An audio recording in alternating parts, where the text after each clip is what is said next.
के हुन्छ त्यसको अनुहारमा भन्ने सोचेर बोल्नुपर्छ त्यो ठाउँमा बुझ्नु भयो नि बोल्दा पनि त्यस्तो पनि ठाउँ रहेछ नेपालमा सुनसरी जिल्लामा के नेपालको कुरो गर्नु हाम्रै जिल्लामा चाहिँ त्यस्तो ठाउँ रहेछ सुनसरी जिल्लामै 4 दिन बसेको माछा 4 वर्ष बसेर लाग्नु निस्किन पाइँदैन हैन निरञ्जन त्यो स्कुलबाट बाहिर निस्किन पाइँदैन राति पनि सबै वाल हेर्नु पर्यो बा बम फ्याल्दिन्छन् कि बा आएर हान्छन् कि चिया दोकानमा गयो बोल्दाखेरि ठिक्क बोल्यो थपक्क खाएर निस्किहाल्नु पर्यो बेलुका त झन् हिँड्नै पाइँदैन सशस्त्र आर्मी पनि थिए नि भएर के गर्नु त्यस्तो गाउँबाट गाउँमा गस्ती हिँड्नु भएन नि राति हिँड्यो नि गस्ती पनि कामले हो एकपल्ट लफडा पनि भइहाल्यो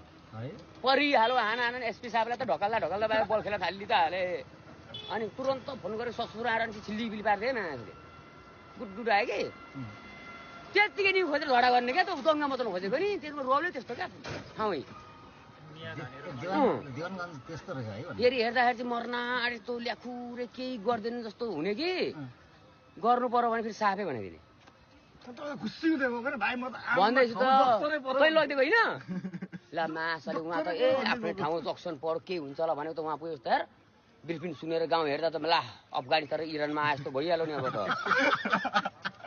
सेम त्यही लाग्यो भनेपछि यस्तो पुरा अल्लाहका मन्दिर मात्रै छन्